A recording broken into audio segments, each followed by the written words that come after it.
আসসালামু আলাইকুম প্রিয় দর্শক, কেমন আছেন আপনারা? আশা করি ভালো আছেন। আমি Farhaduddin Ahmed Bhuiyan, advocate, appellate division, supreme court of Bangladesh. আজকের আলোচনায় আপনাদেরকে স্বাগত জানাচ্ছি। আশা করি সাথেই থাকবেন। কোম্পানিজ অ্যাক্ট 1994-এর কিছু বিষয় নিয়ে আজকে আলোচনা করব। আজকে প্রথমে যে বিষয় নিয়ে আলোচনা করব শেয়ার সংক্রান্ত বিষয় নিয়ে, শেয়ারের ধারণা নিয়ে। আসলে কোম্পানি কর্তৃক যদি শেয়ার বাবদ গৃহীত অর্থ পরিশোধের ব্যবস্থা গ্রহণের ক্ষমতা কোথায় আছে সে ব্যাপারে আলোচনা করব। কোনো কোম্পানি এর ভিডিওতে প্রাপ্ত ক্ষমতা বলে যদি নিম্নোক্ত কার্যসমূহ সম্পাদন করতে পারবেন। এখন কোন নিম্নোক্ত কার্যসমূহ? শেয়ার ইস্যুর ক্ষেত্রে শেয়ারের উপর তলবকৃত অর্থের পরিমাণের ভিত্তিতে বিভিন্ন শেয়ার মালিকগণ কর্তৃক তলবকৃত অর্থ পরিশোধের জন্য ভিন্ন ভিন্ন সময় নির্ধারণের ব্যবস্থা করবেন। কোনো সদস্য শেয়ারের অপরিশোধিত অর্থ তলব করা হয় না থাকলেও তার সম্মতিতে উক্ত অর্থের সম্পূর্ণ বা অংশবিশেষ গ্রহণ করতে পারবেন। সকল শেয়ারের পরিশোধিত অর্থের পরিমাণ সমান না হলে আমরা জানি যে পরিশোধিত অর্থের উপর আনুপাতিক লভ্যাংশ প্রদান করতে হয়। এটা সেকশন 51-এ বলা হয়েছে।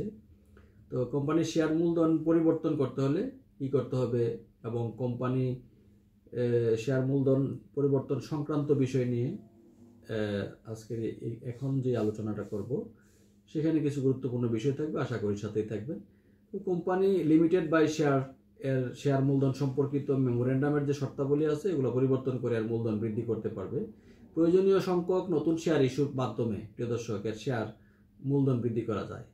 শেয়ার মূলধনকে সামগ্রিকভাবে বা আংশিকভাবে একত্রিত করে অ্যামালগামেট করে এর বিদ্যমান যে মূল্যমান আছে সেটা সাপেক্ষে কিন্তু বেশি মূল্যমানের শেয়ারে বিভক্ত করা যায়। অনেক সময় দেখা যায় যে পরিশোধিত যে শেয়ার আছে, পেইড আপ যে শেয়ার বলি আমরা, সেটাকে সামগ্রিকভাবে বা আংশিকভাবে স্টকে রূপান্তরিত করা যায় এবং পুনরায় যে উক্ত স্টক আছে সেটাকে যে কোনো মূল্যমানের আপনার পেইড আপ শেয়ারে রূপান্তরিত করা যায়। যে সকল শেয়ার কোনো ব্যক্তি গ্রহণ করেনি বা গ্রহণে সম্মত হয়নি সে সকল শেয়ার বাতিল করে এবং বাতিলকৃত শেয়ারের সমপরিমাণে কোম্পানির শেয়ার মূলধন হ্রাস করা যেতে পারে। এই সংক্রান্ত বিষয়গুলো কিন্তু সেকশন 53-তে বলা আছে কোম্পানিজ অ্যাক্ট 1994-এর। শেয়ার মূলধন একীভূতকরণ বা শেয়ারকে স্টকে রূপান্তরের জন্য প্রিয় দর্শক রেজিস্ট্রারের নিকট নোটিশ প্রদান করতে হয় এবং এই সংক্রান্ত যে বিধান আছে সেই বিধান নিয়ে একটু যদি আলোচনা করি প্রিয় দর্শক, আশা করি সাথেই থাকবে। যে সকল কোম্পানি আসলে শেয়ার মূলধন বিশিষ্ট চাইলে এর শেয়ার মূলধনকে একত্রিত করে এর বিদ্যমান যে মূল্য আছে সেটা থেকে অধিক মূল্য শেয়ারে বিভক্ত করতে পারে। অন্য ক্ষেত্রে উক্ত কোম্পানি বা সংশ্লিষ্ট কোম্পানি এর যে শেয়ার আছে সেটাকে স্টকে রূপান্তর বা স্টককে পুনরায় আবার শেয়ারে রূপান্তর করতে পারবে। এই বিধান রয়েছে। উল্লেখিত যে ক্ষেত্রসমূহের কথা বললাম, কোম্পানি কর্তৃক যদি শেয়ার একীভূতকরণ করা হয় বা বিভক্তিকরণ করা হয় বা রূপান্তরকরণ করা হয় যেটাকে আমরা বলি, বা পুনরূপান্তরকরণ করা হয়, এই সম্পর্কিত বিষয়ে সুনির্দিষ্ট তথ্য উল্লেখ করে 15 দিনের ভিতর কিন্তু রেজিস্ট্রারকে একটা নোটিশ প্রদান করতে হবে। যেটা বলছিলাম যে 15 দিনের মধ্যেই রেজিস্ট্রারকে নোটিশ প্রদান করতে হবে। সেকশন 54-এর সাবসেকশন 1-এ কিন্তু এই বিষয়ে বিধান রয়েছে। কোনো কোম্পানি প্রিয় দর্শক যে উল্লেখিত যে বিধানের কথা বললাম আমি, সেটা পালনে যদি ব্যর্থ হয়, যতদিন ব্যর্থতা চলতে থাকবে ততদিনের প্রত্যেক দিনের জন্য 200 টাকা হারে অর্থদণ্ডে দণ্ডনীয় হবে। কোম্পানির কোনো কর্মকর্তা যিনি জ্ঞাতসারে এবং ইচ্ছাকৃতভাবে তা অব্যাহত রাখেন তিনি এর অর্থদণ্ডে দণ্ডনীয় হবেন। এটা সেকশন 54-এর কোম্পানিজ অ্যাক্ট 1994-এর সেকশন 54-এর সাবসেকশন 2-তে কিন্তু সুস্পষ্ট এ ব্যাপারে বলা আছে। শেয়ারকে স্টকে রূপান্তরের ক্ষেত্রে এটা বলছিলাম যে শেয়ারকে যে স্টকে রূপান্তরের যে বিষয়, স্টকে রূপান্তর করলে কি ফলাফল হবে।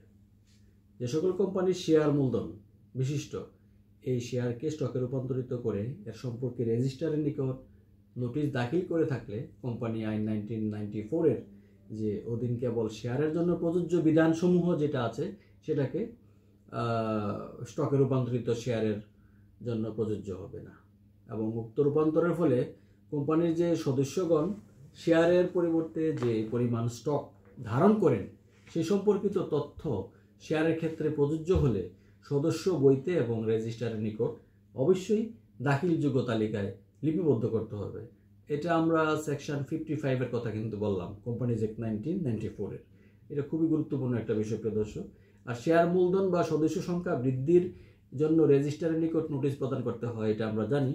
কিন্তু যে সকল কোম্পানি শেয়ার মূলধন বিশিষ্ট এবং এর শেয়ারকে স্টকে রূপান্তরিত করে থাকুক বা না থাকুক, এর শেয়ার মূলধনকে নিবন্ধিত শেয়ার মূলধনের চেয়ে বৃদ্ধি করে থাকলে বা মূলধন বৃদ্ধির সিদ্ধান্ত যদি নিয়ে থাকে, তাহলে উক্ত সিদ্ধান্ত গ্রহণের 15 দিনের ভিতর কিন্তু রেজিস্ট্রারকে নোটিশ প্রেরণ করতে হবে। এটা বাধ্যতামূলক। 15 দিনের মধ্যে রেজিস্ট্রারের নিকট নোটিশ প্রদান করতে হবে প্রিয় দর্শক। আবার যে সকল কোম্পানি শেয়ার মূলধনবিহীন, যেমন লিমিটেড বাই গ্যারান্টি থাকে, শেয়ার মূলধনবিহীন অনেক সময় হয়, এর সদস্য সংখ্যা নিবন্ধিত সংখ্যার চেয়ে অনেক সময় দেখা যায় যে বৃদ্ধি করে থাকলে বা সদস্য সংখ্যা বৃদ্ধির সিদ্ধান্ত যদি নিয়ে থাকে, তাহলে উক্ত যে সিদ্ধান্তটা গ্রহণ করবে সেই গ্রহণের 15 দিনের ভিতর রেজিস্ট্রারের নিকট নোটিশ প্রেরণ করতে হবে। এই ধরনের যে নোটিশ পেয়ে থাকলে রেজিস্ট্রার তখন মূলধন বা সদস্য সংখ্যা বৃদ্ধির যে বিষয়টা আছে সেটা লিপিবদ্ধ করে রাখবেন।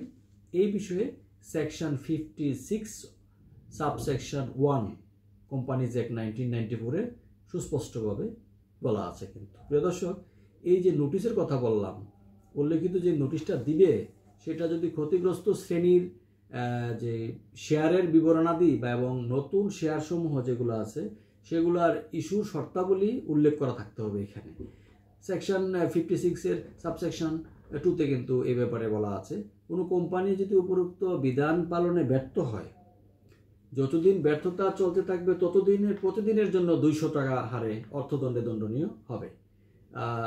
এটা আমরা আগেও বলেছি, কোম্পানির কোনো কর্মকর্তা যদি জ্ঞাতসারে ও ইচ্ছাকৃতভাবে তা অব্যাহত রাখেন এবং তিনি একইরূপ অর্থদণ্ডে দণ্ডনীয় হবেন। সেকশন 56-এর subsection 3, so far as I remember, subsection 3-তে সেটা বলা আছে। তো শেয়ার প্রিমিয়াম এবং শেয়ার প্রিমিয়াম হিসাবের অর্থের ব্যবহার সংক্রান্ত যে বিষয়টা আছে সেটা নিয়ে যদি একটু আলোচনা করি প্রিয় দর্শক, সেক্ষেত্রে আপনারা দেখবেন যে নগদে হোক বা অন্য কোনোভাবেই হোক না কেন, কোনো কোম্পানি যদি প্রিমিয়ামে শেয়ার ইস্যু করে, তাহলে উক্ত কোম্পানি সকল প্রিমিয়ামের সর্বমোট যে মূল্যমান আছে সেটার সমান অর্থ শেয়ার প্রিমিয়াম হিসাব নামে একটি হিসাবে স্থানান্তর করতে হবে। কোম্পানির শেয়ার প্রিমিয়াম হিসাব, কোম্পানির পরিশোধিত যে শেয়ার আছে সেই সমস্ত, প্রদর্শক যেটা বলছিলাম যে শেয়ার প্রিমিয়াম এবং শেয়ার প্রিমিয়াম হিসাবের যে অর্থের ব্যবহার আছে, নগদে হোক বা অন্যভাবে হোক, কোনো কোম্পানি প্রিমিয়ামে যদি শেয়ার ইস্যু করে, তাহলে উক্ত কোম্পানি সকল প্রিমিয়ামের সর্বমোট যে মূল্যমান আছে সেটা সমান অর্থ শেয়ার প্রিমিয়াম হিসাব নামে একটি হিসাবে স্থানান্তর করতে হবে। কোম্পানির শেয়ার কিন্তু প্রিমিয়াম হিসাব কোম্পানির পরিশোধিত শেয়ার মূলধনের হিসাব বলে প্রযোজ্য হবে। Section 57 subsection 1 of the companies act 1994 কিন্তু সুস্পষ্টভাবে এটা বলা আছে, কোম্পানির শেয়ার প্রিমিয়ামের যে অর্থ নিম্নোক্ত উদ্দেশ্যে ব্যবহার করা যাবে, এটা আইনে বলা আছে। এখন নিম্নোক্ত উদ্দেশ্যগুলো কি কি, তাহলে আমাদের একটু বোঝা দরকার প্রিয় দর্শক। কোম্পানির যে সকল অইস্যুকৃত শেয়ার কোম্পানির সদস্যগণকে পূর্ণ পরিশোধিত বোনাস শেয়ার হিসাবে ইস্যু করা হবে, সেই সকল শেয়ারের মূল্য পরিশোধ করা। আর কোম্পানির প্রাথমিক যে ব্যয় আছে সেই ব্যয়সমূহ অবলোপন করা। প্রিয় দর্শক, আরেকটা বিষয়, কোম্পানির যে কোনো শেয়ার বা ডিবেঞ্চার ইস্যুর উপর কৃত ব্যয় প্রদত্ত যে কমিশনটা থাকে বা মঞ্জুরিকৃত যে বাট্টা থাকে সেটা অবলোপন করতে হবে। কোম্পানির কোনো অগ্রাধিকার শেয়ার বা ডিবেঞ্চার পুনরুদ্ধার করার জন্য প্রদেয় যে প্রিমিয়াম আছে সেটার অর্থের ব্যবস্থা করতে হবে। Section 57 subsection 2 of the companies act 1994-এ এই ব্যাপারে কিন্তু বিধান রয়েছে, সুস্পষ্ট আলোচনা রয়েছে। প্রিয় দর্শক, আজকে আমরা শেয়ার সংক্রান্ত বিভিন্ন বিষয় নিয়ে আলোচনা করলাম কোম্পানিজ অ্যাক্ট 1994-এর। পরবর্তীতে ধারাবাহিকভাবে আমরা কোম্পানিজ অ্যাক্ট 1994 সংক্রান্ত বিষয় নিয়ে একটু আলোচনা করার চেষ্টা করব ধাপে ধাপে। আমরা আশা করছি যে পরবর্তী আলোচনা এবং পর্বগুলোতে একটু চেষ্টা করব কোম্পানি সেকশন ওয়াইজ এবং রেলিভেন্ট বিষয় সম্পর্কে উচ্চ আদালতের সিদ্ধান্ত এবং আমাদের দেশের জুরিডিকশন এবং অন্যান্য জুরিডিকশনের ডিসিশন বা সাইটেশন সহ আমরা একটু আলোচনা করব, যাতে করে সবার এই বিষয়গুলো বুঝতে একটু সুবিধা হয়। এছাড়াও কখনো কখনো আমরা চেষ্টা করব যে কোম্পানি মামলা প্রসিডিউর, মামলা করতে কি কি বিষয় আমাদের জানতে হবে, এই বিষয়গুলো নিয়ে আমরা আলোচনা করব ডিটেইলে। সেই পর্যন্ত ভালো থাকুন, সুস্থ থাকুন, সুন্দর থাকুন। চলুন দুর্নীতিমুক্ত বাংলাদেশ গড়ার ক্ষেত্রে প্রত্যেকে অগ্রণী ভূমিকা পালন করি। ধন্যবাদ সবাইকে।